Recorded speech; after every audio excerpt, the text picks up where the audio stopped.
Picture this: a shadowy hall deep within a medieval palace, where whispers slither along stone walls and candlelight flickers over the faces of nobles clutching secrets like daggers. A king lies dying, his final words swallowed by the night, while factions gather in hushed corners, each plotting to seize power from the ashes of his reign. This isn't just a scene from a gripping fantasy, it's the real, pulse-pounding intrigue of the Carolingian Dynasty, a family whose rule reshaped Europe yet remains shrouded in mysteries as thick as the fog over their Frankish castles. For centuries, historians have sifted through crumbling manuscripts and half-told tales, trying to piece together the truth behind this legendary bloodline. Charlemagne's empire stretched across continents, his name echoing through time, but what about the whispers they don't teach in classrooms? The vanished treasures, the royal heirs who disappeared without a trace, the whispered rumors of betrayal so explosive they could rewrite history itself. Today, we're pulling back the velvet curtain on 25 of the most jaw-dropping enigmas left behind by the Carolingians, from the suspicious deaths of kings who may have been silenced to the cryptic symbols hidden in plain sight on ancient artifacts. Each clue we uncover pulls us deeper into a labyrinth of power, faith, and deception. This isn't just a history lesson, it's a detective story, one where you're invited to examine the evidence alongside us. So light your torches and steady your nerves. By the end of this journey, you'll never look at medieval Europe the same way again. Legend speaks of a treasure so vast it could buy kingdoms, the hoard of Charlemagne himself, a fortune amassed from his conquests and hidden somewhere beneath the stones of his imperial palace at Aachen. Chroniclers of the time wrote of gold-laden wagons, jeweled relics from Constantinople, and even the crown of the Holy Roman Empire, all locked away in vaults so secure only the emperor knew their secrets. But today, those vaults stand empty, their contents vanished like smoke on the wind. What happened to one of the greatest treasures of the medieval world? The answer may lie in the ashes of Viking raids. Just decades after Charlemagne's death, Norse longships sliced through European rivers, sacking monasteries and palaces with brutal efficiency. Aachen, the heart of the Carolingian Empire, was not spared. Records tell of flames licking the walls of the palace as raiders pillaged its halls. Some historians believe the treasure was carried off in those chaotic nights, scattered across the Viking world from Dublin to Kiev. Others think loyal servants hid portions of it before the invaders arrived, stashing it in unmarked graves or beneath remote chapels. Modern archaeologists have turned Aachen Cathedral inside out, scanning its crypts with ground-penetrating radar and studying the foundations for hidden chambers. So far, no trove has emerged, but intriguing clues persist.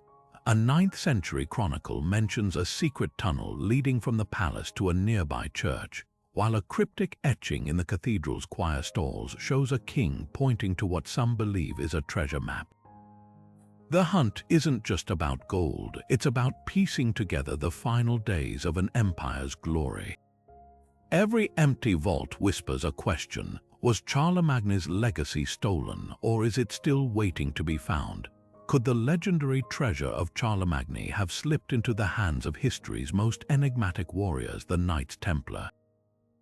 Some tantalizing clues suggest these medieval holy warriors might have stumbled upon the lost hoard centuries after it vanished. In the quiet scriptoriums of 12th-century monasteries, scribes penned cryptic notes about a king's ransom being transported under heavy guard to Templar strongholds. One particularly bizarre account describes white-cloaked knights unloading chests heavy with the weight of empires into the vaults of Paris's Temple Church. Were these just rumors or proof that the Templars had recovered what even Vikings failed to plunder? The theory gains traction when you examine the art left behind by both groups.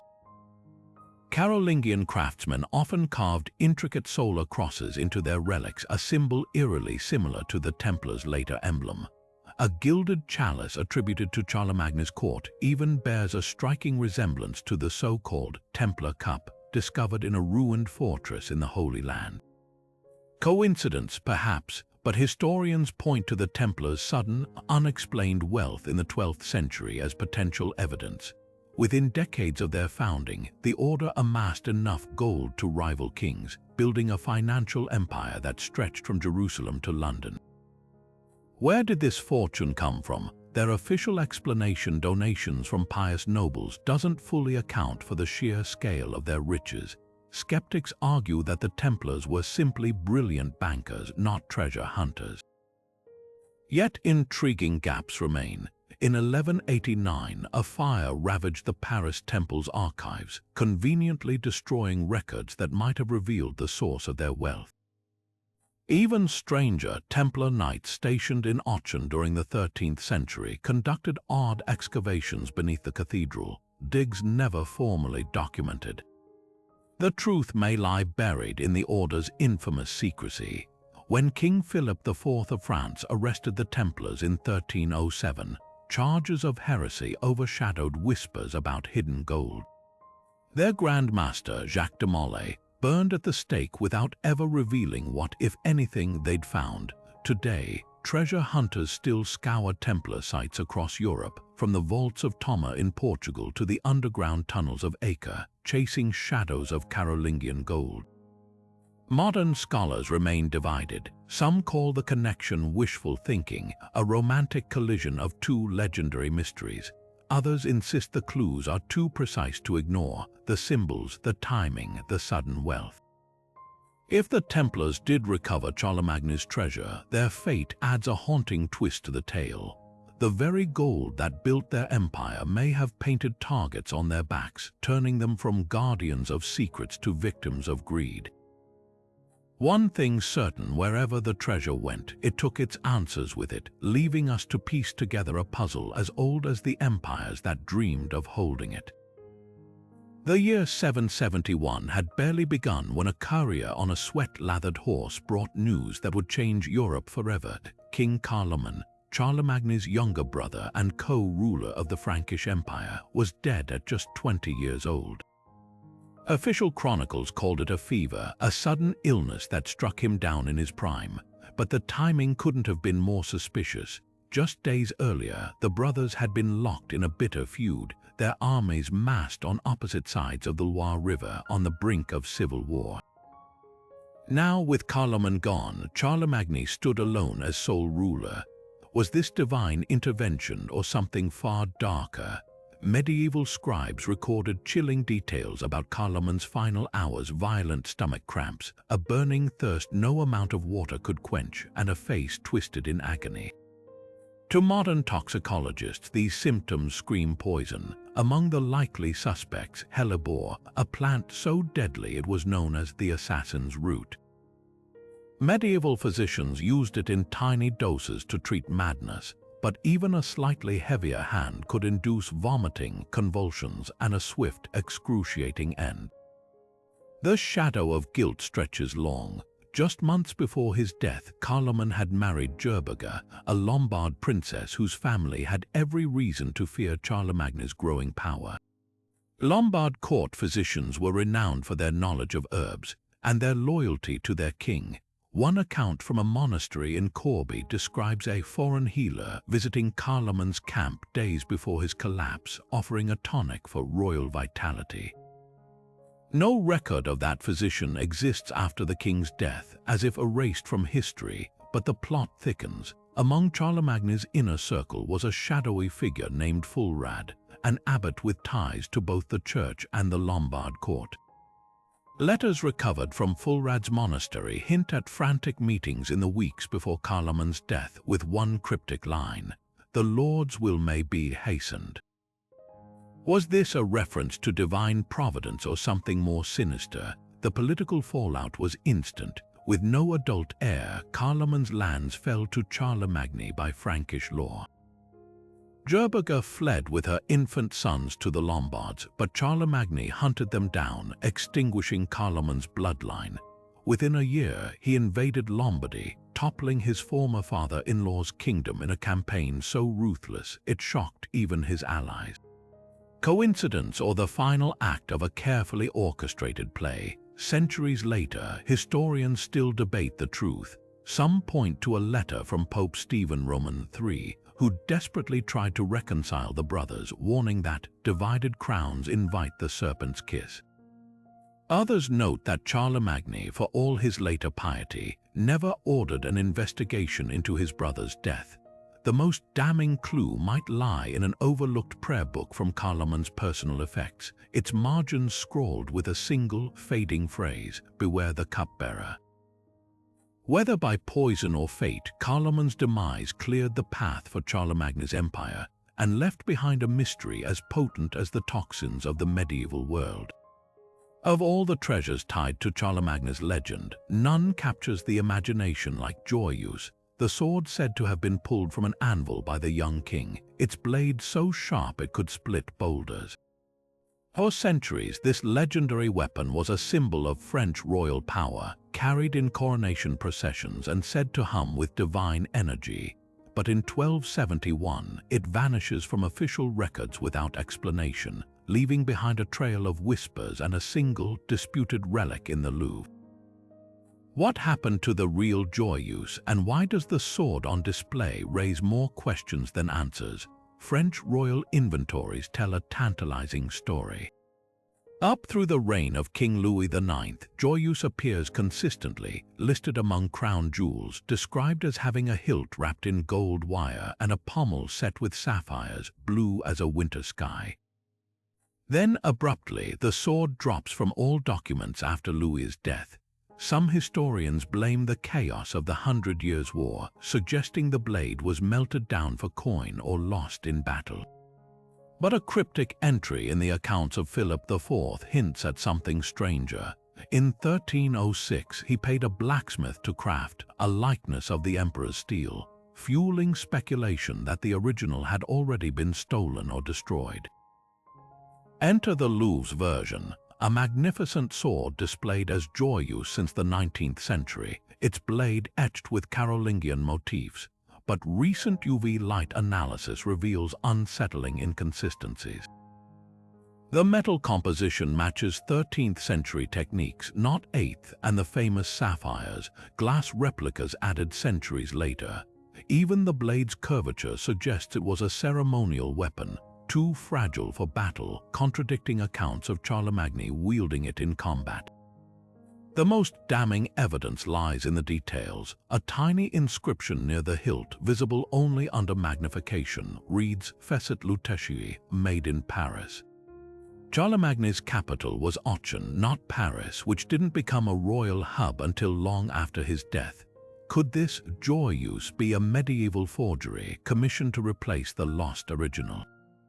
Or perhaps a deliberate decoy to hide the true sword's disappearance? One theory points to the Abbey of Saint Denis, where French kings were buried. Medieval chronicles mention a sword of kings hidden in the crypt, but revolutionary looters ransacked the abbey in 1793, scattering its treasures. A fragmentary diary from a revolutionary soldier describes taking a great old sword to a metalsmith only for the smith to refuse, claiming the blade burned his hands. Was this the real Joyeuse lost in the chaos? The mystery deepens when you consider the sword's mythical roots. Some legends claim Joyeuse wasn't forged by human hands at all, but by the wizard Malagigi using a fragment of the spear that pierced Christ's side. If such stories were taken seriously, it's no wonder kings guarded the sword fiercely, and why someone might have wanted it gone. Whether stolen, hidden, or destroyed, Joyeuse's disappearance marks a rupture in the Carolingian legacy, leaving us to wonder if the sword's true power wasn't in its edge but in the secrets it carried. In 1861, workers repairing the cracked marble floors of Aachen's Palatine Chapel stumbled upon something extraordinary, a hidden chamber beneath the altar, untouched for over 1,000 years. Inside lay a carefully arranged trove of Carolingian artifacts, a gilded cross, 7 ivory tablets carved with biblical scenes, 12 silver chalices, and a single rusted key resting atop a folded silk shroud. But what shocked archaeologists wasn't just the preservation, it was the precision of the numbers. Every object seemed painstakingly counted, as if placed according to some arcane formula. Why would Charlemagne's architects bury these treasures beneath sacred ground? And what message were they trying to send across the centuries? The arrangement defies coincidence.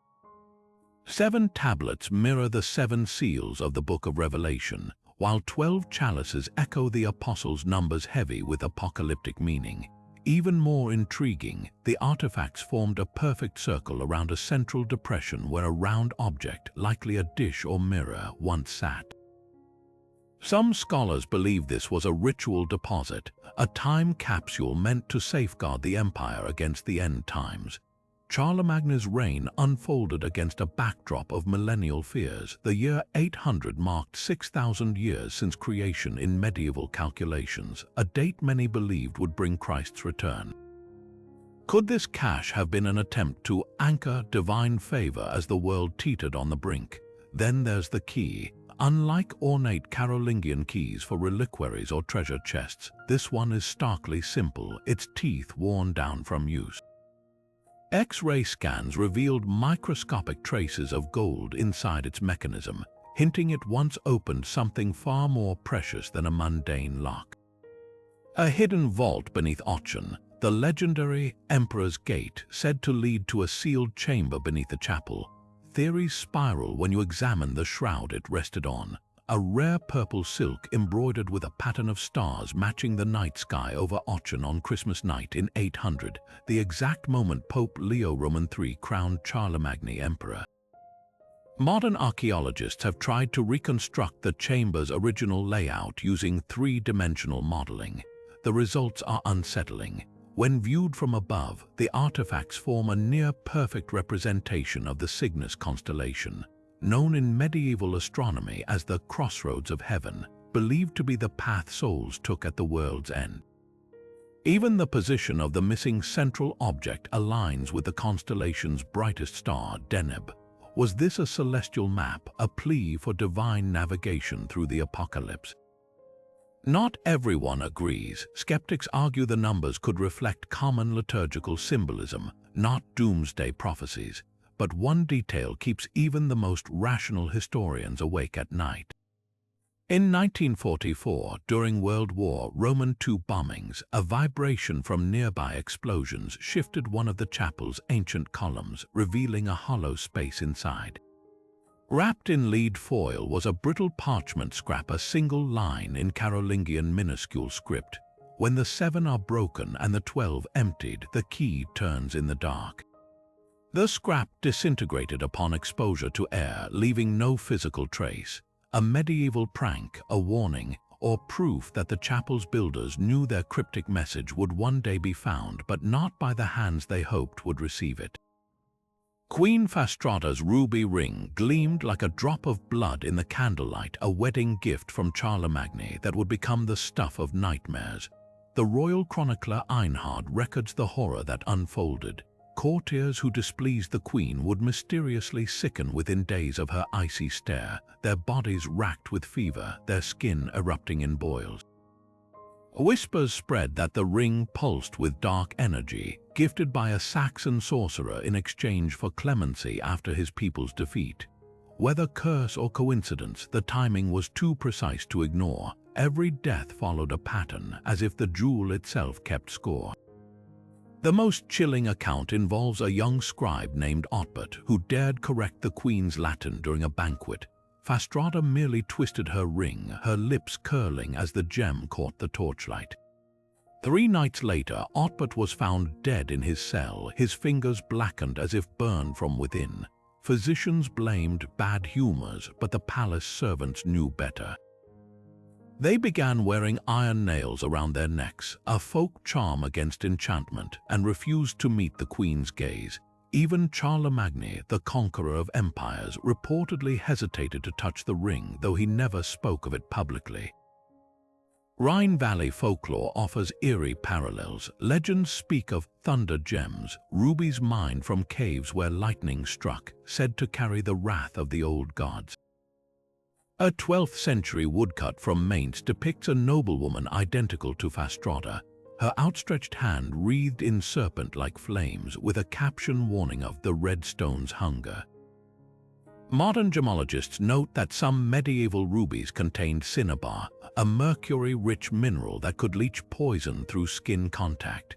But mercury poisoning causes tremors and madness, not the targeted afflictions described in court records. The ring's fate is as mysterious as its power. After Fastrada's death in 794, it vanished from the treasury. Some claim Charlemagne hurled it into the Rhine, where fishermen still report seeing a crimson glow in the depths on stormy nights. Others insist it was sealed inside the tomb of a saint at Lorsch Abbey, bound by prayers to neutralize its malice. In 2018, archaeologists scanning the abbey's crypt detected a small metal object buried beneath the altar, its density matching that of gold and gemstone. The local bishop barred further investigation, citing spiritual precautions. Perhaps some curses aren't meant to be unearthed. One of the most startling gaps in Carolingian records hides in plain sight. A single line from a monk's chronicle in the year 814, casually mentioning that Emperor Louis the Pious arrived at Aachen with his brother of identical face.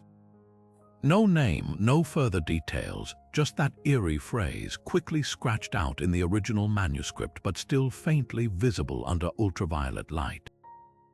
For centuries, historians dismissed it as a scribble error, but recent forensic analysis of medieval portraits reveals something far stranger. Louis may have had a twin systematically purged from history, his existence buried under layers of ink and imperial decree.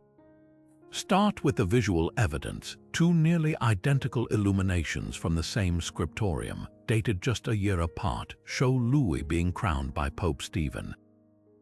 In the first, his chin bears a distinct mole near the jawline. In the second, the mole is gone, but infrared imaging detected traces of pigment where an artist deliberately painted over it. Even more telling, the spacing between Louis's eyes differs by nearly half a centimeter between the two images, an anatomical impossibility unless they depict separate individuals. Digital reconstructions by art historians suggest these weren't mere artistic variations but portraits of two different men. Then there's the matter of Louis's sudden personality shifts. Chroniclers described him swinging between extreme piety and violent rage, sometimes within the same day. Modern psychologists might diagnose bipolar disorder, but Carolingian sources hint at something more deliberate. The astronomer, Louis's biographer, wrote of the emperor emerging from private chambers, with a countenance so changed even his voice held a foreign timbre. A 9th-century marginal note in a Metz manuscript claims Louis once ordered a bishop executed, then pardoned him hours later, only for witnesses to insist the pardon came from a ruler whose hands lacked the scar all knew the true emperor bore. The conspiracy fractures further when examining Louis's children. Genealogical records list 6 sons, but skeletal analysis of graves at Prüm Abbey shows 7 male remains of similar age and lineage. The extra bones exhibit striking facial symmetry with Louis's known descendants, down to a rare dental anomaly, a fused molar, previously considered unique to the imperial bloodline. Why erase a brother? Power, of course. Frankish inheritance law demanded equal division between heirs. A twin would have claimed half the empire, fracturing Charlemagne's hard-won unity. The church likely colluded. A letter from Archbishop Ebbo of Rheims references the unmentionable shadow that threatened to split Christ's kingdom asunder. Perhaps the most damning clue lies in the Vatican's secret archives, a papal bull from 817 addressing Louis as sole and undivided. A phrase repeated like an incantation across 3 paragraphs, as if protesting too much. Today, AI-assisted analysis of Carolingian manuscripts continues to uncover discrepancies, altered dates, suspicious ink blends, even a palimpsest in Lorsch Abbey revealing an original text that speaks of the twin emperors beneath layers of overwritten vellum. Each discovery peels back another layer of this millennium-old cover-up, exposing not just a missing brother, but the lengths an empire would go to rewrite its own birth. Beneath the flickering torchlight of Verdun's royal observatory in the year 845, 3 scholars lay sprawled across their desks, their ink-stained fingers still clutching quills, their lifeless eyes fixed on parchment strewn with cryptic star charts. Official records called it a tragic fever, but the scene told a darker story. Each man's lips bore a faint blue tinge, their notes meticulously arranged to form a single, unbroken line pointing to a date, April 13, 846. This wasn't just an astronomical calculation, it was a warning, one that someone didn't want the Carolingian court to hear. The victims weren't ordinary scribes. These were the emperor's personal astrologers, men trusted to read the heavens for divine signs. Their final work, recovered from beneath a floorboard by a trembling servant, showed something extraordinary, a series of complex diagrams tracking an unknown celestial body. Modern astrophysicists who have reconstructed their charts confirm the horrifying precision. The scholars had pinpointed the arrival of Halley's comet an entire year before its appearance, a feat unimaginable without advanced tools. But in the 9th century, comets weren't just scientific curiosities. They were omens of upheaval, divine displeasure that could topple kings. The timing couldn't have been worse. Emperor Lothair I, Charlemagne's grandson, was already struggling to hold his fracturing empire together. His brothers circled like vultures, eager to carve up his lands. A comet's appearance would be seen as proof of God's wrath against his reign, a death sentence for imperial legitimacy. The scholars' calculations even included a marginal note in shaky handwriting: "The fiery sword comes for the unworthy." Was this why they died? Forensic analysis of their notes reveals disturbing details. One page shows deliberate smudges where another hand, likely the killers, attempted to alter the comet's predicted path. Worse, a toxicology study of the scholars' remains in 2018 detected traces of monkshood in their bones, a poison that induces paralysis while leaving the mind agonizingly aware. Someone wanted them to watch as their life's work was twisted into propaganda. The fallout was swift.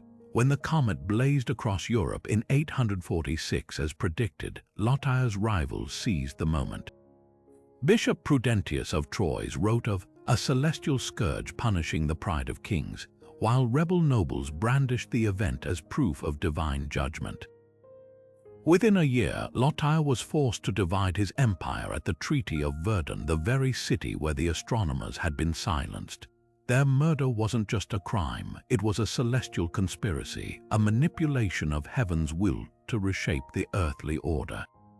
Today, their star charts survive in a private Vatican collection, their edges still bearing faint fingerprint smudges. Under ultraviolet light, one can just make out a final, desperate message scrawled in the margin: "The sky does not lie." Whether the scholars were killed to hide the truth or to weaponize it, their deaths prove a chilling reality in the Carolingian world. Even the stars could be silenced. Deep in the Vatican's sealed archives lies a folio marked Acta Stephani Quinti, its parchment pages brittle with age, but the real shock isn't what's written there. It's what doesn't add up. According to these documents, Pope Stephen V traveled to Reims in 816 to crown Louis the Pious, Charlemagne's heir. Yet contemporary accounts from Reims Abbey mention no such visit. Even stranger, the frescoes in Reims Cathedral, supposedly painted to commemorate the event, show a pope with Louis, but forensic analysis reveals a glaring anomaly. The pigments in the papal robes contain Prussian blue, a color not invented until the 18th century. Someone went to extraordinary lengths to insert a phantom pope into history. Why? The inconsistencies multiply when you examine the Vatican's register. The script is flawless Carolingian minuscule, but the ink tells a different story. Mass spectrometry detected traces of gum arabica, a binder common in later medieval inks, not the iron gall used in Charlemagne's era. Even the wax seal bearing Stephen's name lacks the microscopic fractures expected after 12 centuries. Then there's the papal signature itself. Compared to authenticated examples, the strokes are too hesitant, as if the forger was copying an unfamiliar hand. Historians now believe this fabrication hides a dynastic bombshell. Louis's coronation was anything but smooth. Chronicles from Metz describe a near riot when nobles questioned his legitimacy with shouts of "the king is false." Ringing through the cathedral, could the papal visit have been invented to sanctify Louis's rule retroactively? A letter from Archbishop Ebo, discovered in a private Swiss collection in 1987, drops a chilling hint. We must make the world believe Rome smiled upon us, lest they ask which hands truly anointed him. The most damning evidence comes from Rheims' cathedral walls themselves. When restorers peeled back the fraudulent fresco in 2009, they uncovered ghostly outlines beneath, a scene of Louis kneeling not before a pope but before a veiled figure holding a sword. Infrared reflectography confirmed the original pigment matched 9th century recipes. The sword's hilt bears an unmistakable design, the serpentine cross of the Lombard kings, the very dynasty Charlemagne crushed. Was Louis's coronation not blessed by Rome but coerced by old enemies? The Vatican's forgeries suggest an answer they'd kill to keep buried. Perhaps the truth lies in a crumbling codex from Fulda Abbey, where a monk's marginalia states plainly, "No pope came that year, only shadows." The line is followed by a smear of ink, as if the quill had been snatched mid-word. Whether this was cover-up or conquest, one thing's clear: the Carolingians didn't just rewrite history. They weaponized it. The hall at Coblenz should have been a place of peace. That winter of 860, tapestries hung to warm the stone walls, tables groaning with roasted boar and spiced wine, nobles from warring factions clasping forearms in tentative truce. But the feast swiftly curdled into carnage. By midnight, the rushes were slick with blood, the air thick with screams as armed men burst from hidden passages, their blades flashing in the torchlight. Chroniclers would later call it the night the Franks forgot God, when diplomacy died beneath dagger strikes. For over 1,000 years, the massacre lived only in horrified accounts. Until archaeologists digging beneath a Rhine Valley parking lot in 2012 uncovered a mass grave, and the bones told a story far darker than the history's dared record. Forensic analysis revealed slaughter methodically executed. Skeletons showed defensive wounds on their left arms consistent with victims raising hands to shield themselves from right-handed attackers. But the killing blows told the true horror. Each skull bore identical puncture marks above the left ear, precise as a carpenter's drill. When researchers digitally reconstructed the wounds, the weapon matched perfectly with rare Carolingian ceremonial daggers, slender, double-edged blades with a distinctive triangular cross-section, reserved only for high-ranking military elites. These weren't random assassins. The killers were insiders, men who'd sat at that very banquet table sharing wine before unsheathing steel. The grave's arrangement deepened the mystery. Victims were buried in two distinct groups. Near the top lay nobles identified by gold thread in their decomposed clothing and mercury dental fillings, a luxury only the wealthy could afford. Beneath them, separated by a layer of quicklime, were warriors with healed battlefield injuries and iron belt buckles. This wasn't just a political purge. Someone had taken pains to humiliate the vanquished even in death, ensuring class distinctions persisted beyond the grave. Most chilling was what the bones didn't show. Contemporary accounts claimed Lothair II, the suspected architect of the massacre, had ordered the victims' right hands severed as punishment for broken oaths. Yet the grave held no severed bones, only complete skeletons with minute-cut marks on wrist bones, suggesting hands were symbolically nicked rather than removed. Either the chroniclers exaggerated to paint Lothair as a monster, or someone altered the corpses before burial to hide evidence. Computer reconstructions of the hall's layout suggest an ambush planned with military precision. Attackers likely entered through a servant's passage near the high table, their advance masked by minstrels and serving carts. Bloodstained patterns on one noble's silk undershirt, preserved by copper salts in the soil, show he was stabbed while rising from his seat, perhaps mid-toast. The digital renderings make one fact brutally clear: this wasn't spontaneous violence. Every slash, every thrust followed a rehearsed choreography of betrayal. Why would Lothair risk such infamy? Letters recovered from Metz Cathedral hint at desperation. His marriage was collapsing, his claim to Lorraine disputed. The slain nobles had backed his rebellious nephew, living reminders that his power was fracturing. In the Carolingian world, where reputation was currency, perhaps a single night of terror seemed worth the cost. But the butchery backfired. The massacre at Koblenz became a rallying cry for Lothair's enemies, immortalized in hymns as the Feast of Knives. His name never recovered. Today, visitors to Koblenz's medieval museum can stand before a glass case holding 3 of those fateful daggers, their blades still faintly stained. Nearby, a touchscreen lets you virtually reconstruct the banquet hall, watching as CGI figures reenact the final moments before steel met flesh. The exhibit doesn't shy from the horror. The way one noble's skeleton shows he crawled 10 feet toward the door before bleeding out, or how a teenager among the dead clutched a chess piece in rigor mortis, as if hoping the game might still be won. History remembers the Carolingians as empire builders, but these bones whisper a darker truth. Sometimes the greatest threats came not from invaders beyond the gates, but from the knives unsheathed beside the hearth. Herstal Castle's corridors have echoed with whispers for centuries, not just of Charlemagne's triumphs, but of his eerie double. Guards patrolling the ramparts after dark reported seeing the emperor striding through closed halls, his familiar frame clad in imperial robes, only to vanish when approached.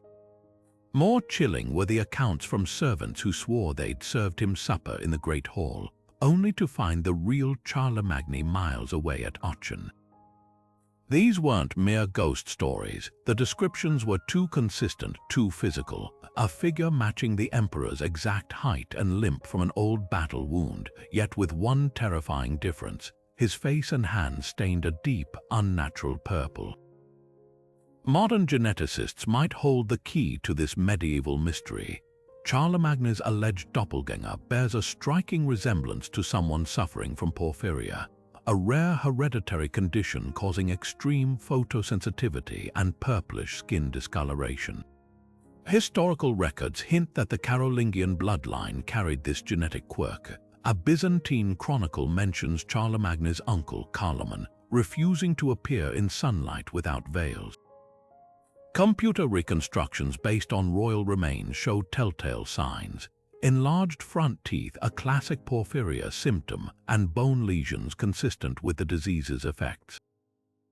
But here's where it gets stranger. Porphyria can lie dormant for generations, only to flare up under stress, like the pressures of ruling an empire. The castle's layout adds another layer to the enigma. Herstal was built atop natural sulfur springs, their gases known to aggravate porphyria symptoms. Was the second Charlemagne actually a close relative, a brother or cousin, kept hidden during flare-ups to avoid whispers of divine disfavor? A recently unearthed letter from the castle's chaplain references a shadow prince, allowed to walk the gardens at night when his affliction cooled.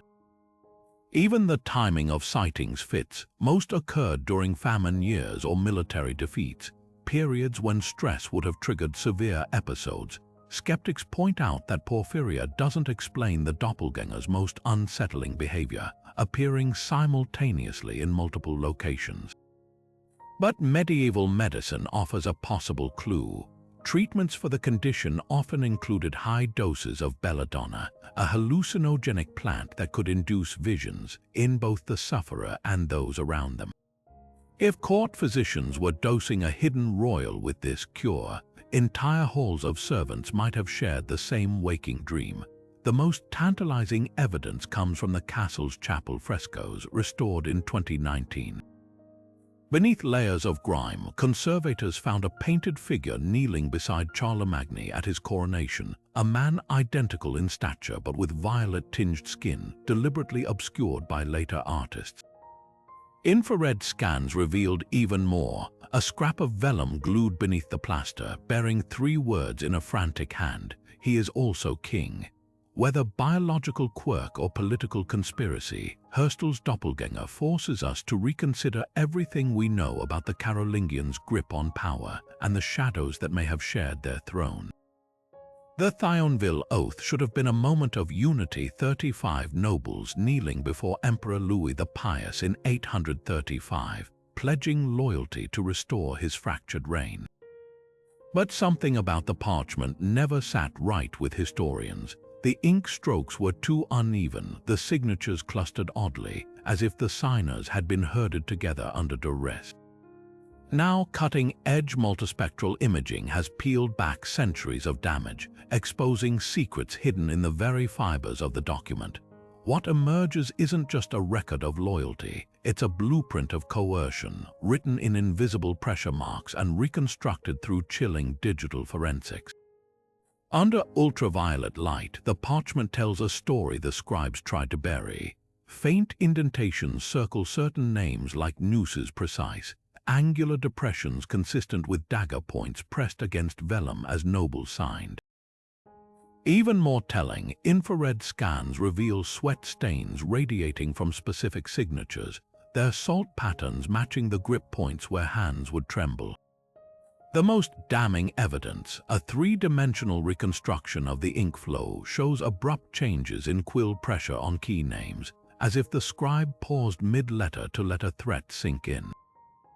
This wasn't persuasion, it was psychological warfare. The ceremony's recreation chills the blood. Motion capture technology, based on contemporary descriptions of Carolingian halls, shows the nobles arranged in a tight semicircle, not by rank as protocol demanded, but by vulnerability.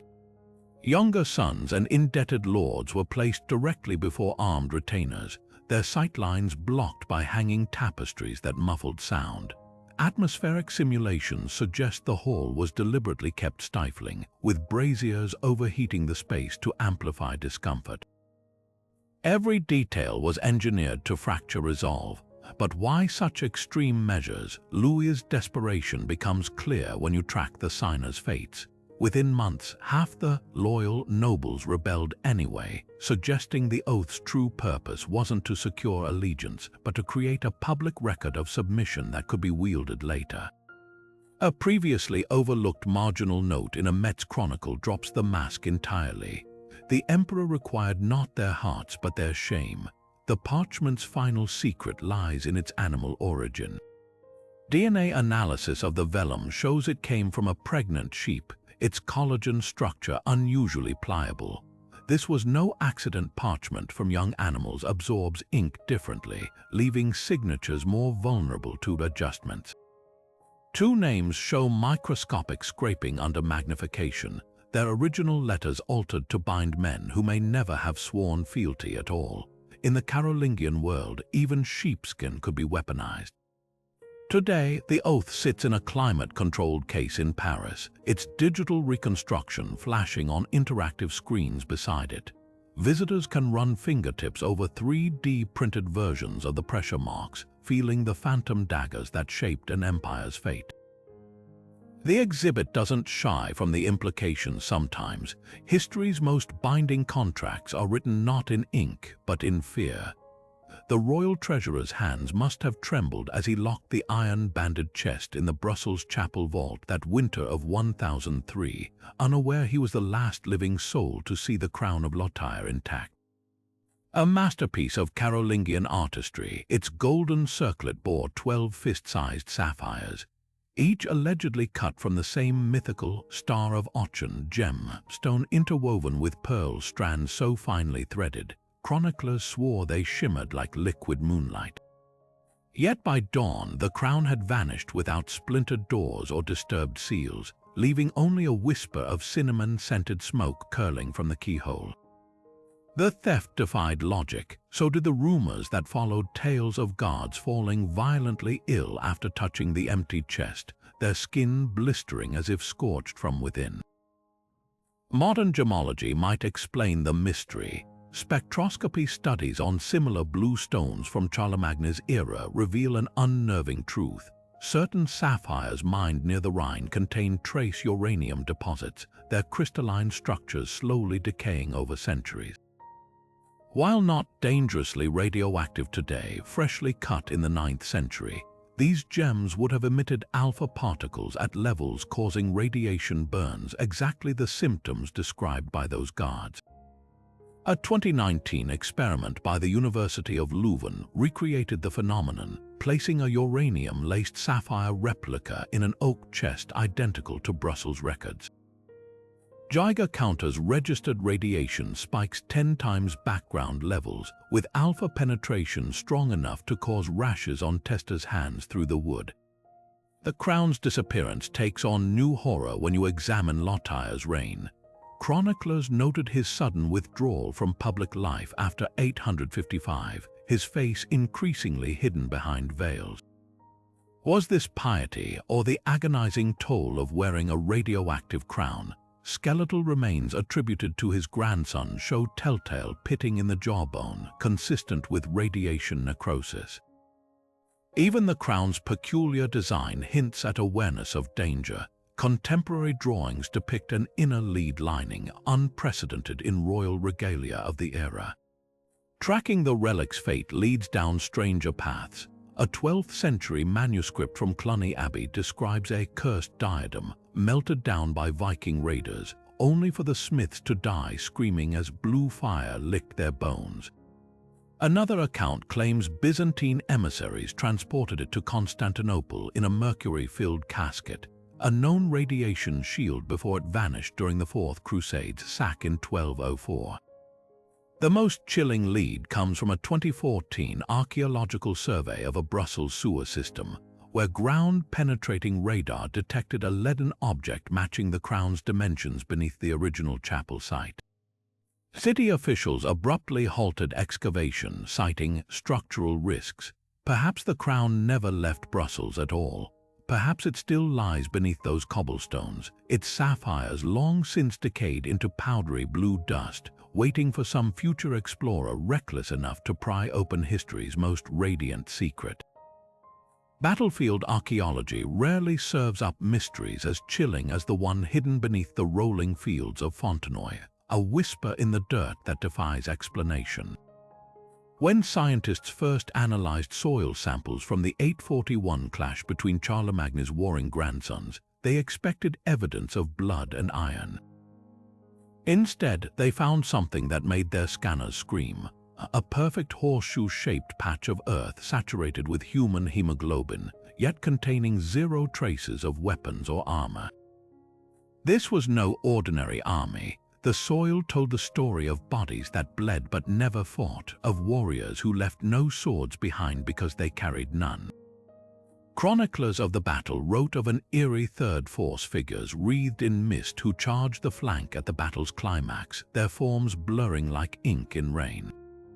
One monk's account describes Frankish soldiers freezing mid-swing, terrified as their blades passed clean through these spectral attackers, as if cleaving smoke. For centuries, historians dismissed these tales as battle hysteria. Then came the drone surveys, thermal imaging over Fontenoy's western ridge, the exact spot where phantom ranks were said to have appeared, reveals a series of oval heat anomalies that still register 4 degrees warmer than surrounding Earth, even in dead winter. More unsettling, these hotspots align precisely with the wedge formation described in 8th-9th century manuscripts. Forensic botanists uncovered another layer to the enigma. Tree rings from oaks near the battlefield show sudden, inexplicable growth spurts in 841, a phenomenon typically caused by mass nutrient influx from decomposing bodies. But ground-penetrating radar detected no graves beneath these trees, just dense concentrations of a rare nitrogen isotope found in decaying flesh. Something died here in staggering numbers, then vanished without burial. The most spine-tingling evidence comes from battlefield reenactments. In 2018, historians restaged the clash using medieval tactics. When participants crossed the thermal zones, helmet cams captured flickering distortions, brief silhouettes that matched Carolingian infantry dimensions but appeared only on infrared. Reviewing the footage frame by frame, physicists noted these shadows moved against the wind, their thermal signatures pulsing in unnatural 13-second intervals. One participant swore he felt ice-cold fingers brush his neck passing through the hottest anomaly. Skeptics argue these phenomena could stem from underground peat fires or geological faults. But the timing chills the blood. The thermal spikes peak every June 25th, the battle's anniversary, with such precision that locals once believed the fields remembered the slaughter. Modern spectrography adds credence to the eerie idea. Soil from the hemoglobin zone contains microscopic metal flakes arranged in patterns resembling neural networks, as if the very earth encoded memories of that day. Perhaps the truth lies in a half-melted reliquary found near the site, its interior scorched by some immense heat. Inside rests a single charcoal-rubbed parchment scrap, its Carolingian script just legible. They came not for crown or Christ, but because the land called its children home. Whether mass hallucination, geological oddity, or something beyond our understanding, Fontenoy's ghost army remains one of history's most visceral mysteries, a battle where the ground itself refuses to let the dead rest. Deep in the vaults of Trier Cathedral, beneath layers of sealing wax and lead, lies a manuscript that could rewrite everything we know about Carolingian faith, the so-called Forbidden Gospel of Louis. Discovered during renovations in 1956, this 9th-century codex bears the unmistakable royal monogram of Louis the Pious, its vellum pages meticulously scraped and overwritten with psalms centuries ago. But under ultraviolet light, the original text bleeds through like a ghost, a radical alternate gospel commissioned by the emperor himself, its heretical passages systematically erased by later church authorities. The most shocking revelation comes from spectral imaging of Folio 12, where the erased undertext describes Christ walking among kingly demons with crowns of living iron. Side-by-side analysis shows scribes carefully excised entire paragraphs portraying earthly rulers as literal descendants of fallen angels, their power rooted in primordial sin. Forensic linguists identified the original ink as from Louis's court scriptorium, its unique iron gall formula matching authenticated documents from his reign. Even more explosive, marginal notes in the same hand reference a veiled truth discussed at the 822 Council of Aachen, suggesting these ideas circulated among the highest elites. Close-ups of the palimpsest layers reveal frantic editorial choices. In one section, a description of Pontius Pilate as a prince among the crowned damned is replaced with a bland account of Roman governance. Elsewhere, infrared reflectography exposes a chilling illustration beneath the overwritten text, a crowned figure with serpentine pupils, labeled in minuscule script as the shadow in the palace. The artist took extraordinary care to hide it, dissolving the original drawing with lime before applying fresh vellum patches. Why would an emperor famed for piety sponsor such blasphemy? Context from newly deciphered letters suggests Louis was wrestling with Carolingianism's central paradox, how to reconcile absolute power with Christian humility. A missive from his confessor, Benedict of Anian, warns of the emperor's nightly struggles with the angel of dominion, perhaps referencing private theological debates. The Gospel's most damaged passage may hold the key, a barely legible line describing kings as both shepherds and wolves wearing stolen halos. Was this radical dualism Louis's secret coping mechanism for the violence required to hold his fracturing empire together? The censorship timeline adds another layer. The overwriting occurred around 850, shortly after Louis's death, the same year his son Lothair purged the palace clergy. A fragment from Prüm Abbey accuses Lothair of burning the emperor's false books, likely targeting copies of this very text, yet traces persist. In 2017, scholars at Heidelberg University discovered a prayer book from Louis's granddaughter containing coded references to the hidden gospel, proving the heresy survived in whispers. Today, the manuscript remains under lock and key, its ultraviolet scans available only to vetted researchers. Church officials claim this protects fragile materials, but the timing of their restrictions, imposed immediately after the kingly demons revelation went public in 2012, hints at deeper discomfort. Perhaps some truths still burn too hot for the light, even after 12 centuries. Or perhaps, as that spectral undertext warns, the crowned shadows still walk among us, turning pages with gilded claws. Among the yellowed margins of Carolingian manuscripts, 6 symbols appear with eerie consistency, carved not by bored scribes, but with deliberate precision near passages detailing royal succession and military campaigns. The first resembles a crossed sword and scepter, often inked beside accounts of regicide. The second, a crescent moon cradling a star, clusters around descriptions of nighttime journeys.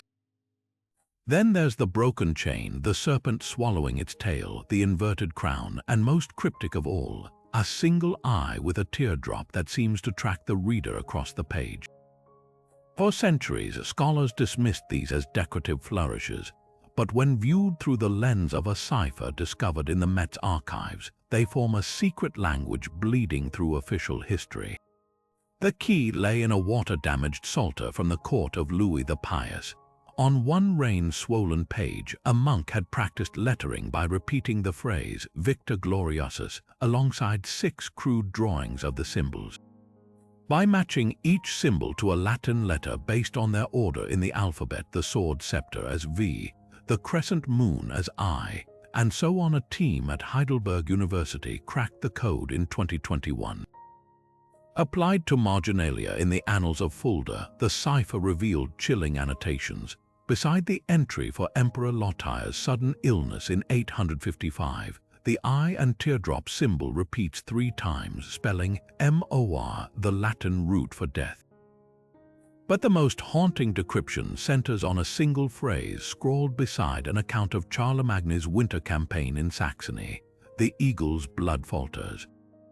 Using the cipher, each word corresponds to a trio of symbols. The eagle is represented by the inverted crown symbolizing fallen royalty, the serpent representing cyclical betrayal, and the sword scepter denoting violent transfer of power. Blood translates to the eye watchfulness, broken chain ruptured lineage, and crescent moon hidden forces. When overlaid on the original parchment, the symbols form a perfect triangular pattern around a description of Charlemagne's nephew, Drogo, who mysteriously withdrew from court that same winter, a prince later found dead with his throat slit by unknown hands. The cipher's brilliance lies in its dual purpose. To the untrained eye, the symbols blend seamlessly into manuscript decorations, but to initiated insiders, they scream warnings. A surviving letter from Archbishop Hincmar of Reims references the silent marks that speak truth to those who kneel close enough, suggesting the code was known among elite clergy. Modern experiments confirm how subtly it operates. When shown pages bearing these symbols, testers' eyes unconsciously linger on them milliseconds longer than on other marginalia, a phenomenon psychologists call cognitive dissonance capture.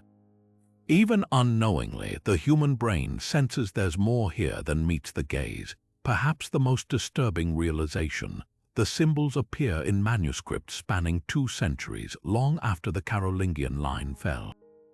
Whoever used this cipher wasn't just recording history, they were shaping it, embedding silent judgments into the very parchments that future rulers would study.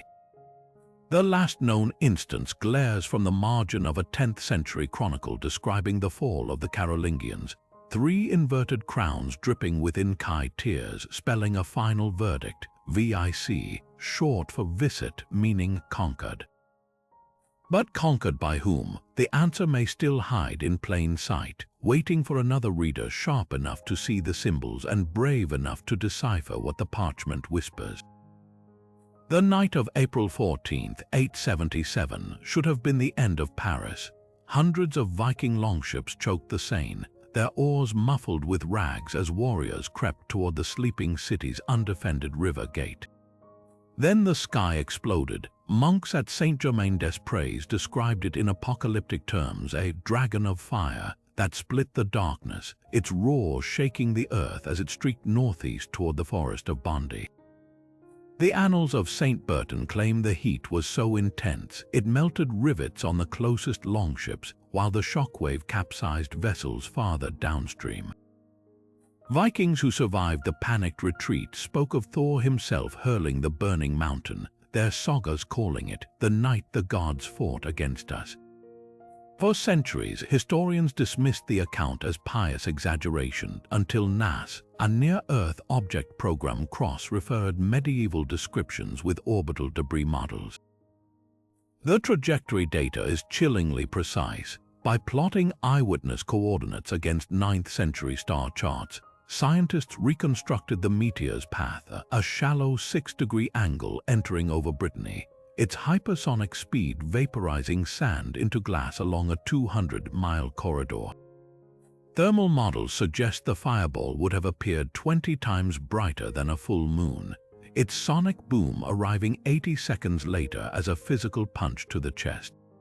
But the real proof lies in Bondy's soil. Excavations near the suspected impact site reveal a quarter-mile wide layer of fused quartz and iridium-rich black glass dated to the exact year. Even more telling, spectroscopy detected traces of nickel-iron alloy matching rare palisite meteorites, the same composition described in Viking sagas as the sky's broken sword. The monks weren't embellishing. This was a cosmic intervention on a scale modern science can quantify. Perhaps the most haunting evidence comes from the river itself. Sediment cores from the Seine's 8th century channel show an abrupt spike in charcoal particles at the 877 layer, mixed with hundreds of arrowheads and belt buckles, not scattered as in battle but concentrated as if dropped in sudden flight. One artifact stands out, a melted silver Thor's hammer pendant, its chain fused to the owner's collarbone in a skeletal fragment dredged near the old river gate. The Vikings weren't just repelled that night, they were, for perhaps the only time in their conquering history, utterly terrified. Paris's salvation came at a price. Dendrochronology from Bondy's oldest oaks reveals a dead zone of stunted growth for decades after the event, suggesting residual radiation or toxic metals poisoned the land. A previously overlooked entry in the St. Denis Chronicle mentions green mist sickening peasants who ventured near the blast site, their skin blistering under a sunburn from hell. Modern geologists confirm the area has Europe's highest natural concentration of cesium-137 outside Chernobyl, a radioactive isotope absent until the Carolingian era. Was it mere chance that a million-ton space rock saved Christendom's greatest city at its most vulnerable hour? The monks had no doubt. In the margin of a psalter from Charles the Bald's court, an anonymous hand sketched the meteor soaring past a crucifix, its tail curved like a pointing finger. Beneath it, a single word in shaky ink, testament. Whether divine intervention or astronomical fluke, the 877 meteor remains history's most explosive stroke of luck, one that left scars still visible in the soil, the trees, and the shattered weapons of those who learned the hard way that even Vikings shouldn't tempt the heavens. The chronicles of Charles the Fat's reign contain a gap so glaring it feels deliberate, 12 months of utter silence from 880 to 881. Where not a single Frankish scribe dipped their quill to record the emperor's deeds. It's as if the empire itself held its breath, but halfway across the known world, an Arab spice trader named Al-Idrisi was scribbling notes in the margins of his ledger, describing a scene that historians have overlooked for centuries. A pale king with the face of a tired lion, glimpsed in a Bavarian valley, surrounded by guards who moved like shadows. What was the ruler of a crumbling empire doing in the remote Alps during a year that officially never happened? Recent LiDAR scans might finally reveal the answer. The terrain around Bavaria's Benedictine Wand Mountain has always been treacherous sheer cliffs, dense forests, and sudden fog banks that swallow travelers whole. But when archaeologists swept the area with aerial laser mapping, they uncovered the outline of a structure clinging to the mountainside, its rectangular foundations too precise to be natural. Ground surveys confirmed it, a fortified retreat hidden just below the tree line, accessible only by a narrow path that zigzagged up the rock face. The layout matches descriptions from Al-Idrisi's account, a stone nest with windows like arrow slits, where he claimed the king spent days in silence, speaking only to the wind. Charles's disappearance wasn't just odd, it was politically catastrophic. Vikings were raiding up the Rhine, nobles were defecting, and the empire teetered on collapse. Yet the Arabic trader's notes suggest the emperor wasn't idle during this lost year. He describes a steady stream of visitors arriving under cover of darkness, men clad in iron who left with sealed scrolls. One phrase stands out: the king traded crowns for whispers. Was Charles negotiating with rebels, consulting seers, or worse, had illness or madness taken hold? The LiDAR scans reveal clues the chronicles never could. A cluster of pits near the structure's entrance tested positive for mercury, a substance medieval physicians used to treat mental disorders. Even stranger, the foundations contain a circular depression lined with lead, identical to still rooms where alchemists distilled potions. A fragment of a Carolingian medical text found in Salzburg references a royal prescription for melancholia of the spirit involving mercury vapors and isolation. Could Charles have been battling a breakdown so severe his court erased the evidence? The most tantalizing discovery came from a nearby cave. Under layers of calcite, explorers found a rusted iron box containing a single gold coin minted with Charles's face, but the inscription had been hastily altered. Where it should read, Emperor of the Romans, someone had scratched the words into nonsense, leaving only a Rex Absconditus, the hidden king. Whether this was a taunt from enemies or Charles's own desperate attempt to redefine his crumbling power, the message is clear: sometimes history's most revealing moments happen in the gaps where the ink runs dry and the stones begin to whisper. The marriage charter of Lothair II should have been a celebration, a gilded promise of political unity between Frankish nobles in the year 862. Instead, the moment the ink dried, disaster struck. Within weeks, fever swept through the royal court, claiming nobles and servants alike with agonizing slowness. Victims described rashes that darkened into gangrenous patches, their breath reeking of spoiled grain as they wasted away. The document itself seemed cursed. Court scribes swore black tendrils spread across the parchment surface like living veins, spreading even to the hands of those who touched it. Centuries later, scientists would confirm their terror wasn't entirely superstition. High-resolution microscopy reveals something chilling. The vellum is still crawling with an unidentified fungal strain, its hyphae branching in fractal patterns never before documented in medieval materials. Forensic analysis tells a story the chronicles couldn't. The charter's ink contains trace amounts of ergot, a mold that grows on damp rye and produces toxins identical to LSD.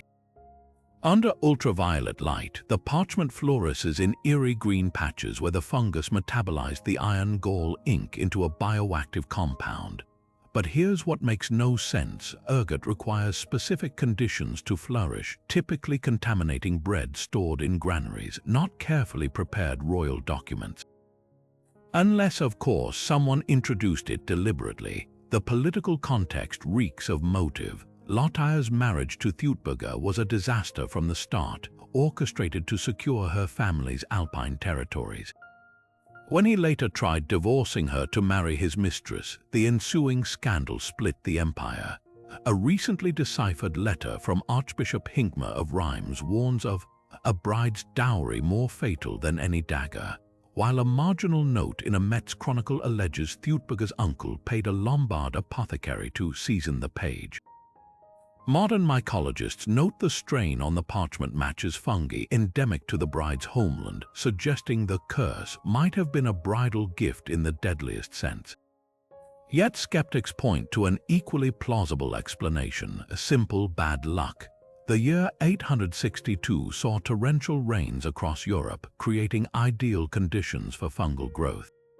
Paleoclimatology data shows Rhine Valley harvests that autumn were riddled with ergot, and court records mention servants complaining of black bread that danced before their eyes.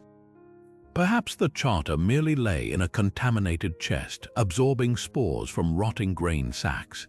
The truth may lie in the victim's bones. Excavations at the royal necropolis in St. Arnaud revealed skeletons from that year with pitted jawbones, a telltale sign of chronic mycotoxin exposure. But one detail chills the blood. The worst afflicted bodies were all buried in silk shrouds embroidered with beeswax seals, a practice reserved for witnesses to official documents. Whatever plagued Lothaire's court didn't just lurk in the charter. It leapt from the page to prey on those who dared verify its promises. Today, the parchment sits in a nitrogen-filled case at the Vatican archives, its fungal colonies still visibly pulsating under infrared cameras. Researchers must wear hazmat suits to handle it, not for fear of medieval curses, but because the organism remains alarmingly active, a biological time capsule from a marriage that poisoned an empire. Bishop Theodulf's quill scratched across parchment with deceptive elegance, his verses praising Charlemagne's court so beautifully composed, no one noticed the poison hidden between the lines. To casual readers, his poem Ad Carolum Regem was a masterpiece of flattery, its golden words celebrating the emperor's wisdom. But tilt the vellum just so, and a darker pattern emerges. The first letters of each line, when read downward, spell out a single, searing accusation. Rex duo isti, the king is two. This wasn't poetry. It was a political bomb wrapped in calligraphy, its coded message tearing at the very concept of Carolingian power. Modern scholars armed with spectral imaging have peeled back centuries of revisions, reconstructing Theodulf's original acrostics in animated sequences that make the hidden text pulse like a heartbeat. One particularly damning example from 810 twists an ode to imperial justice into a subversive commentary on hypocrisy, the initial letters forming Corona Mendax, or the crown lies. Even more chilling, Theodulf embedded layer upon layer of meaning. In the same poem, every seventh syllable contains a micro-acrostic referencing the body and shadow, a clear nod to the medieval theory that kings possessed two forms, one divine and immortal, the other all too human and fallible. The implications were explosive.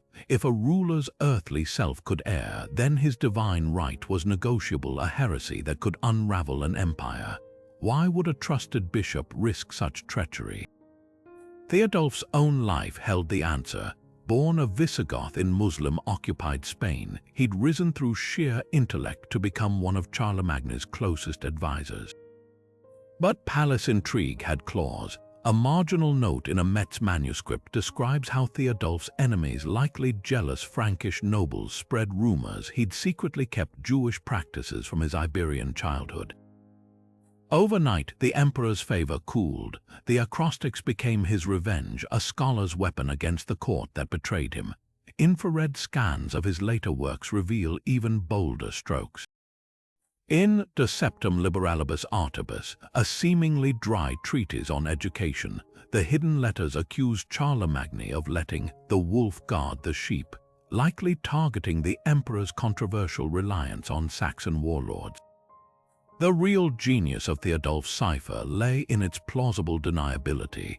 When confronted, he could claim the acrostics were accidental, a happy coincidence of meter and syntax. But the precision defies randomness. Statistical analysis by Cambridge linguists in 2019 proved the odds of these patterns occurring naturally were less than 1 in 10 million. Even the poem's visual layout played a role. Theodulf often arranged lines to form geometric shapes on the page, crosses, circles, subtly reinforcing his themes. In one restored leaf from Orleans Cathedral, the initial letters curve into a crown with a single, deliberate smudge breaking the circuit where the king's brow would be. Not everyone believes the messages were treasonous. Some historians argue Theodulf was engaging in sophisticated political theology, pushing Charlemagne toward self-reflection. A palimpsest uncovered at Lorsch Abbey shows an early draft of his Verses contra Judices, with even harsher acrostics that were later softened, proof, perhaps, of self-censorship rather than sedition. Others point to Charlemagne's own love of intellectual games, suggesting the bishop's wordplay might have been an inside joke between ruler and advisor. But the darkest interpretation comes from Theodulf's final days. Exiled to a monastery in 818 after Chinese letter, a failed coup, he scratched one last acrostic into his cell wall, visible only when dawn light hit the stones at a specific angle. It reads simply, Vidit nemo no one saw. 6 centuries before Shakespeare wrote of kings fearing the revolution of the times, Theodulf's poems proved words could cut deeper than swords. His acrostics weren't just hidden messages, they were the fingerprints of a man who knew too well that in Carolingian courts, truth wore masks and sometimes the masks spelled disaster. Beneath the manicured lawns of Ingelheim's imperial palace lies a ghost in the soil, a footprint of stone and mortar that shouldn't exist. Ground-penetrating radar sweeps in 2019 revealed the perfectly aligned foundations of a chapel measuring exactly 66 Frankish feet long. Its semicircular apse oriented not east toward Jerusalem, as Christian tradition demanded, but due north toward the old Saxon battlegrounds. Official Carolingian records make no mention of this structure, yet the scans tell an undeniable story. Here stood a royal chapel purposefully erased from history after 882, its walls scraped down to the last brick. What could have been so dangerous about a house of worship that even its memory had to be buried? The answer may lie in the rubble. Archaeologists sifting through backfill near the site unearthed hundreds of tesserae, tiny glass mosaic tiles in emerald green and blood red. When digitally reassembled, they form fragments of a scene that chills the blood. Armored warriors on horseback trampling figures in monastic robes, their faces twisted in agony beneath inscriptions praising divine retribution. This wasn't just battle art, it depicted Charlemagne's brutal suppression of the Saxon revolt of 782, where 4,500 pagan prisoners were baptized at sword point before execution. A contemporaneous letter from Alcuin of York condemns such imagery as turning God's sanctuary into a hall of butchers, suggesting the chapel's decoration crossed a line even for a warrior king's era. Why target this particular site? The timing points to political calculus. By 882, Charlemagne's great-grandson Charles the Fat faced rebellion from nobles appalled by his leniency toward Viking raiders. A chapel glorifying ancestral violence against ungodly foes would have been an embarrassment to a ruler now bargaining with pagans, but the destruction was too thorough for mere politics. Workers didn't just dismantle the building, they scattered its stones across 3 quarries and salted the earth with lime to prevent reconstruction. Infrared scans of the remaining foundation stones show char marks consistent with ritual purification fires. The most haunting clue comes from an unlikely source, a child's slingshot stone found embedded in the chapel's mortar, carved with runic symbols reading "Tyr was we has sacred to Tyr." It suggests Saxon laborers sabotaged the project from within, embedding pagan curses in the holy walls. Perhaps the chapel's destruction wasn't just about erasing uncomfortable history, but exorcising a space that had become spiritually unstable, a place where the screams of the massacred echoed louder than any choir's hymn. Today, the site remains empty, the radar's ghostly outline the only testament to a sanctuary too haunted by its own creation to endure. The sky split open in the winter of 891, not with thunder but with a silent storm of crimson. Frankish scribes described the horror that unfolded, flakes the color of fresh blood drifting lazily onto the frozen fields near the Dyle River, where the Carolingian army was camped before a decisive battle against Viking raiders. Soldiers reportedly fell to their knees, crossing themselves as the white landscape transformed into what one monk called a shroud for the not yet dead.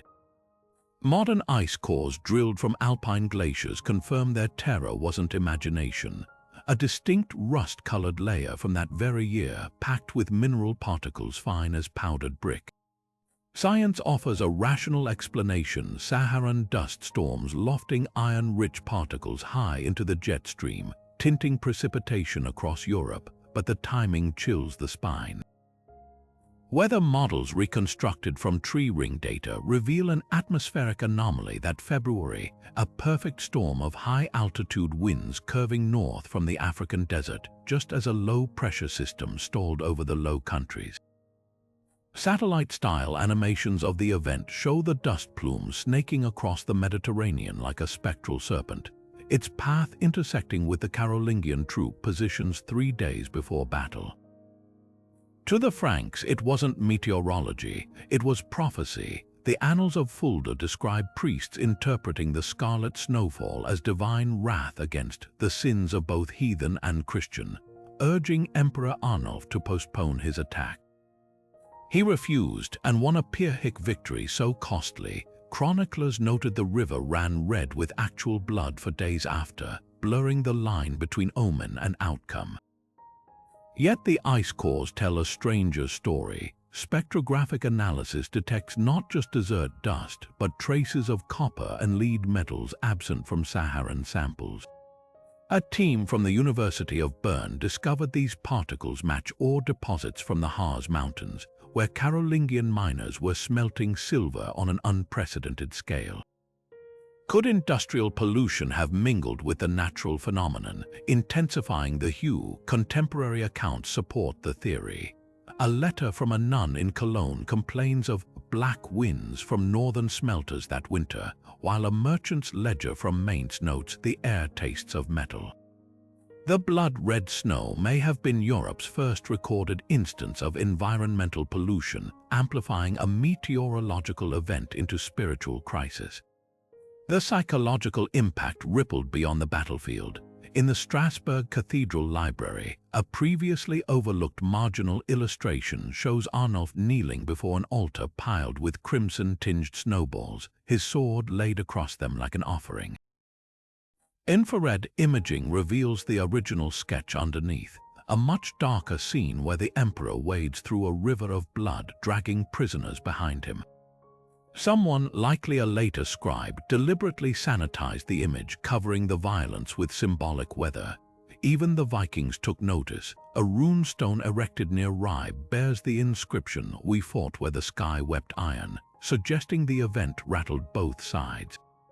Science may explain the mechanics of the red snow, but its power as a medieval Rorschach test where Christians saw judgment, pagans saw portents, and a king saw only another day for slaughter proves some mysteries aren't in the ice but in the eye of the beholder. The book has been sealed since the day Archbishop Hatto of Metz laid trembling fingers on its ironclad cover in 912, whispering a final prayer before driving home the lock's rusting bolts. For over a millennium, the Vatican's strictest interdiction forbade anyone from prying open the so-called Liber Animarum, the Book of Souls, a 9th-century codex rumored to contain heretical illuminations so dangerous, 3 popes ordered it entombed beneath Metz Cathedral's altar stone. But in 2019, a team of French scientists did the unthinkable. They scanned the unopenable, using hyperspectral imaging, a technique that captures light frequencies beyond the visible spectrum. Researchers peeled back the locked cover's secrets without breaking the wax seals. What flickered onto their monitors defied all expectations. Not the expected treatise on penance or psalms, but a sprawling, vibrant diagram of the soul's journey through 13 celestial spheres, each rendered in lapis lazuli and cinnabar so vivid it seemed painted yesterday. The illustrations clash violently with 9th-century orthodoxy. where church fathers taught of a straightforward ascent to heaven or fall to hell.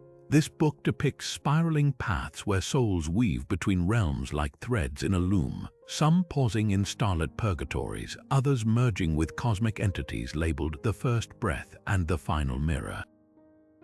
Most explosive is Folio 23, where spectral analysis revealed an erased underlayer.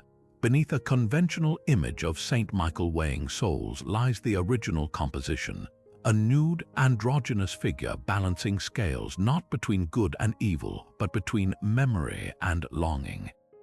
Infrared enhancement shows the artist's guidelines still visible, suggesting this radical vision was the intended design, hastily covered when church censors arrived.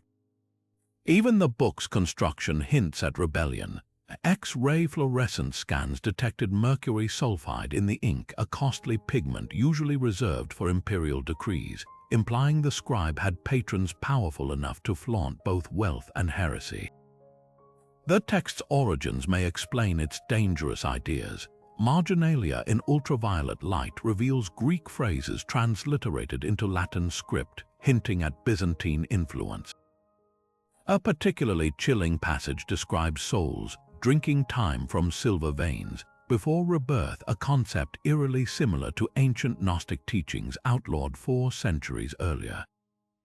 This wasn't just scholarly exploration, it was theological arson smuggled into the Carolingian heartland under the guise of devotional art. Modern theologians are still grappling with the implications. The diagram's precise geometry revealed through polynomial texture mapping mirrors quantum physics models of multidimensional space. One swirling mandala of the afterlife, when digitized and rotated, forms a near-perfect representation of a torus, a donut-shaped energy field some physicists theorize could sustain consciousness beyond bodily death. Whether medieval insight or eerie coincidence, the book forces an uncomfortable question. Did Carolingian heretics glimpse truths about existence that science is only now rediscovering? The Vatican's response has been telling. Despite public insistence, the scans prove nothing. Private correspondence leaked in 2021 shows the Congregation for the Doctrine of Faith requisitioned all raw imaging data. Meanwhile, the original remains sealed tighter than ever. Its new display case equipped with vibration sensors and humidity alarms, as if the church still fears what else might crawl from its pages when no one's watching. Perhaps they remember too well the warning scrawled inside the back cover, visible only in ultraviolet. He who reads with eyes alone will drown in the ink. 3 monasteries separated by the breadth of the Carolingian Empire, Fulda in the east, St. Gall in the Alps, and Corby in the west, each produced identical prophecies within a decade of each other, written in hands trembling with either divine inspiration or mortal terror. Their 9th century chronicles describe visions of dead emperors walking again, not as ghosts, but as living men, their beards streaked with the same distinctive grey, their sword hands bearing the same old battle scars. At St. Gall, a monk named Ermenrich claimed Charlemagne appeared to him in a dream, moss growing from his cracked imperial crown as he whispered, "The blood remembers its own." In Corby's scriptorium, an anonymous scribe drew meticulous sketches of Charles the Bald's face alongside a marginal note, "He will return when the ravens nest in the chapel." But the most chilling record comes from Fulda, where the entire monastery reportedly woke to the sound of hooves one winter night in 874, only to find fresh tracks leading to the tomb of Louis, the German tracks that vanished mid-stride, as if the rider had simply stepped out of time. These weren't just fevered imaginings. By the 10th century, men began appearing in castle courts and peasant revolts, claiming to be resurrected Carolingians. The most infamous was the so-called False Charles of 946, a wandering hermit who convinced half of Lorraine he was Charlemagne's grandson returned from the Holy Land. Contemporary descriptions make the hairs stand up his left eye milky from a Saracen arrow. Charlemagne's real grandson had lost an eye in battle. His recitation of childhood memories so precise, even skeptical bishops hesitated. When dragged before King Otto the Great for trial, the impostor allegedly produced a signet ring that glowed when pressed to his forearm, leaving a mark matching contemporary drawings of the Carolingian royal seal. Modern forensic artists fed these details into AI aging algorithms, superimposing the false Charles's described features onto authenticated portraits of the dead prince he claimed to be. The result, a 78% match in bone structure, an overlap so statistically improbable it begs the question, was this a masterful fraud or something far stranger? The monastery's prophecies share eerie consistencies. All three mention the king in the mountain, a folkloric motif where legendary rulers sleep beneath hills until their nation's hour of need. But the Carolingian versions add a chilling specificity. Each names the exact location where the ruler will emerge. Auchen's Palatine Chapel for Charlemagne, the Vosges forests for Louis the Pious, the Rhine marshes for Charles the Fat. Ground-penetrating radar surveys of these sites in 2018 revealed anomalies, subsurface chambers not on any historical blueprint, their entrances deliberately collapsed. At Auchen, sonar detected a cavity beneath the throne itself, just large enough to hold a single sarcophagus. The church has refused all requests to excavate. Perhaps the most unsettling evidence lies in the genetic record. A 2021 study of Carolingian-era bones from 27 European sites found a rare mitochondrial DNA marker recurring in royal remains, a marker that reappeared in 3 modern individuals from villages near the prophecy sites, all unaware of any noble lineage. Population geneticists calculated the odds of this random recurrence at less than 1 in 9 million. One of these modern inheritors, a French dairy farmer, submitted to facial reconstruction based on his DNA profile. The result bore an uncanny resemblance to the Stuttgart Psalter's portrait of Lothair Roman II, down to the asymmetrical dimple caused by a genetic jaw deformity unique to that branch of the family. Were the monks recording genuine visions, or did their prophecies plant the seeds for later impostors? The answer might lie in parchment stains. Spectral analysis of the Fulda manuscript revealed traces of ergot fungus on pages containing the prophecies, a hallucinogenic mold that could have triggered shared visions among monks eating contaminated bread. But that doesn't explain the false Charles knowing details only the royal family could recall, like the location of Charlemagne's hidden hunting dagger, described in a letter no one had read since his death. Unless, of course, the dead do whisper, and sometimes the living listen. The confessor's quill hesitated over the vellum, its iron gall ink pooling like a shadow where no shadow should have been. Emperor Arnulf of Carinthia lay gasping in his bedchamber at Regensburg in 899, his once powerful frame withered by illness, his breath rattling with secrets he could no longer carry. The priest's notes, rediscovered in a forgotten codex at Melk Abbey in 1912, capture those final, fractured admissions, but it's what's missing that chills the blood. Modern reflectance transformation imaging has peeled back centuries of erasures, revealing words scraped away with such violence, the parchment fibers still bristle like a guilty man's spine. One phrase recurs like a funeral drumbeat, the sin of Auchen. The scanner's ultraviolet eye exposes the truth beneath the scribble censorship. Arnulf didn't just mention Auchen. He described a night in 896 when he'd entered Charlemagne's vault beneath the Palatine Chapel, seeking the imperial regalia to legitimize his shaky claim. What he found there wasn't gold or relics, but something that made him drop the torch and retch. The erased portion, when digitally reassembled, hints at a book bound in skin not animal and a throne that whispered. Forensic analysis of the ink splatters suggests the confessor recoiled mid-sentence, his hand shaking so violently the letters blur into illegibility. The only complete phrase left intact is Arnulf's desperate plea, "God forgive me for what I set loose." Theologians clash over what the sin of Auchen could signify. Some point to Arnulf's abrupt excommunication of Archbishop Hatto of Mainz shortly after the vault incident. suggesting he'd uncovered a heresy so dire it demanded immediate suppression. Others note Otschon's relics included the so-called breastplate of Charlemagne, allegedly containing a fragment of the true cross, but X-rays in 2017 revealed a secondary compartment beneath the sanctified wood, its hollow space containing a sliver of unidentified bone wrapped in lead foil inscribed with Babylonian cuneiform. Was Arnulf's sin discovering that Carolingian piety hid older, darker devotions? The dying emperor's confession takes an even stranger turn when discussing his sudden illness. The original, uncensored notes describe symptoms no medieval physician could name: a cold that burns, blood like black honey, and dreams where the chapel's mosaics peeled away to show stars that blinked. Modern toxicologists recognize these as hallmarks of heavy metal poisoning, perhaps from handling contaminated relics. Yet Arnulf insists his affliction wasn't accidental, but punishment for breaking the seal.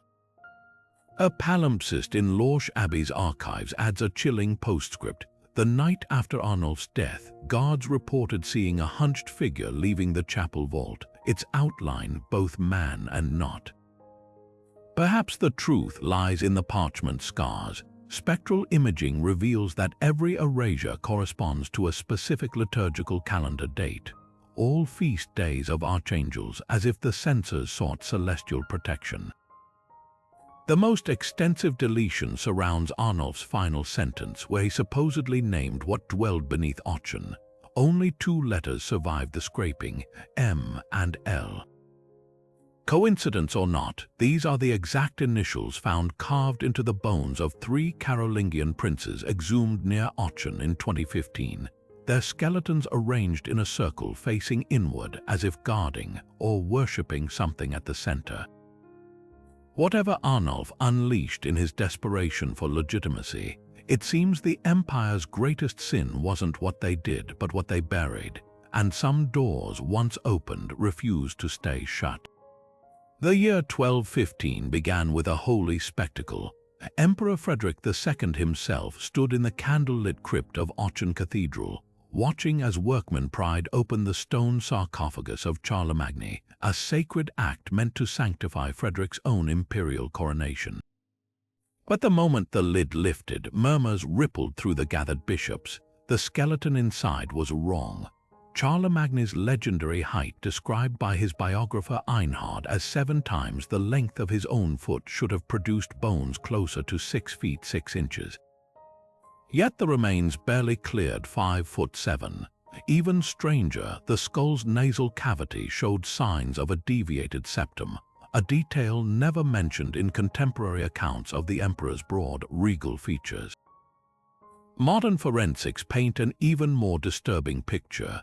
3-dimensional scans of the skeleton compared against surviving Carolingian armor tell a story of anatomical mismatch. The collarbone is too slender to have borne the weight of Charlemagne's recorded battle gear, while the femur's muscle attachment points suggest legs built for endurance rather than the explosive strength needed to wield his massive sword, Joyeuse.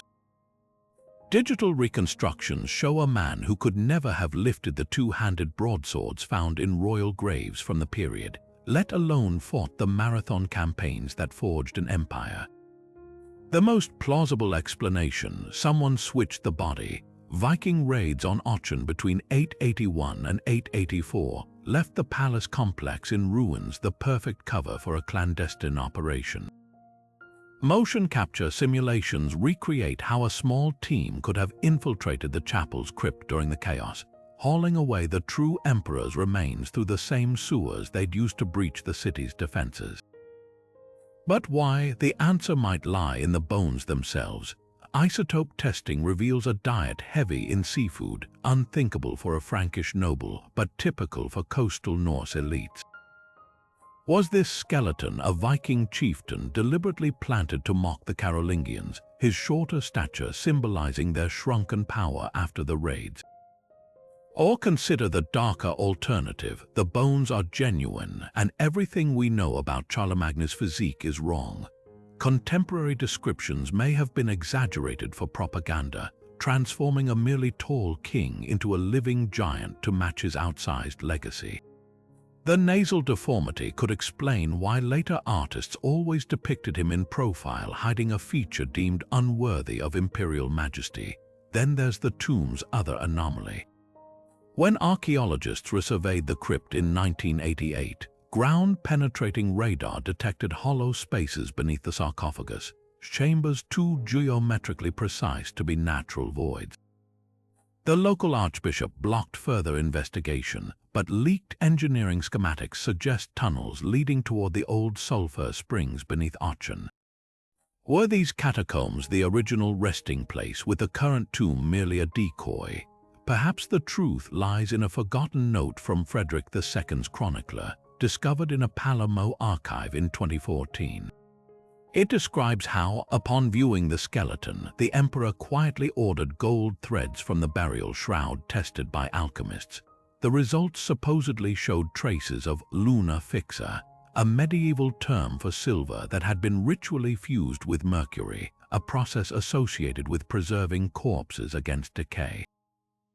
No such treatment appears in any other Carolingian royal burial. Whatever or whoever lay in that tomb, Frederick seemed to suspect it wasn't just a body, but a carefully crafted message from the past.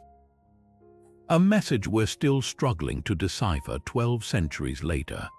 From vanishing treasures to cursed crowns, the Carolingian dynasty has left us with more questions than answers. We've walked through palaces where kings might have had hidden twins, unraveled poems with deadly coded messages, and stood at the crossroads where Viking raiders may have carried off Charlemagne's legendary hoard. Who poisoned Carloman? What did Arnulf truly see beneath Aachen's vaults? And why did an entire year of Emperor Charles the Fat's reign vanish from history? Each of these mysteries peels back another layer of intrigue, showing us an empire where power was as fragile as parchment and just as easily burned. The deeper we dig, the stranger the shadows grow. That chapel buried beneath Ingelheim, its mosaics depicting massacres instead of saints. The battlefield at Fontenoy, where the soil itself remembers blood spilled by warriors who left no weapons behind. The Book of Souls sealed beneath Metz Cathedral, whispering heresies about the afterlife that still challenge theologians today. These aren't just historical footnotes, they're gaping holes in our understanding of a dynasty that shaped Europe.